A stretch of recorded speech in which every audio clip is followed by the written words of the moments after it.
Grey ಡೈವೋರ್ಸಸ್ ಜಾಸ್ತಿ ಆಗಿದೆ.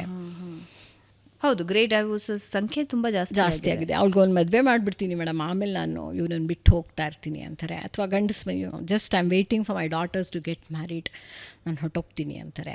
ನಂಗೆ ಸಫೋಕೇಟ್ ಆಗ್ತಾ ಇದೆ ಅಂತಾರೆ. ಎಲ್ಲರಿಗೂ ಇಂಡಿವಿಜುವಲ್ ವೈಯಕ್ತಿಕ ಸ್ವಾತಂತ್ರ್ಯ ಬೇಕು. ಆದರೆ ಎಲ್ಲ ಬಿಟ್ಬಿಟ್ಟು ಸ್ವಾತಂತ್ರ್ಯ ಅಥವಾ ಸ್ವೇಚ್ಛೆನೂ ಇದೆ. ಅದಕ್ಕೇ ಬೇಂದ್ರೆ ಅವ್ರು ಹೇಳಿದಾರಲ್ವಾ, ಸ್ವೈರತೆಗೂ ಸ್ವಾತಂತ್ರ್ಯಕ್ಕೂ ಇಹುದು ಅಜಗಜ ಅಂತರ, ಸುವ್ಯವಸ್ಥೆ ಮಹಾತಂತ್ರ, ಬದ್ಧತೆ ಬರೀ ಅಂತರ. ಬದ್ಧತೆ ಅನ್ನೋದು ಎಲ್ಲೂ ಕಾಣಿಸಲ್ಲ ನಮಗೆ. ಬದ್ಧತೆ, ಕಮಿಟ್ಮೆಂಟ್ ಇಲ್ವಲ್ಲ.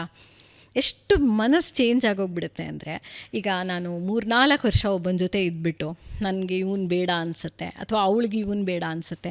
ನಾವು ಮೊದಲೇ ಹೆಣ್ಮಕ್ಳಿಗೆ ಲಿಮಿಟೆಡ್ ಎಡಿಷನ್ನು, ಅವನಿಗೆ ಮಕ್ಕಳು ಮಾಡ್ಕೋಬೇಕು ಅಂತ ಆಸೆ ಇರುತ್ತೆ. ಇವಳು ಅವ್ನ ಟೈಮ್ ಹಾಳು ಮಾಡಿಬಿಟ್ರೆ ಅವನಿಗೂ ಮಗುವಿಲ್ಲ, ಇವಳಿಗೂ ಮಗುವಿಲ್ಲ. ನಾವು ಆ ಸಮಯ ಅನ್ನೋದು ಕೈ ಜಾರು ಹೊಟ್ಟೋಗ್ತಾ ಇದೆಯಲ್ವಾ.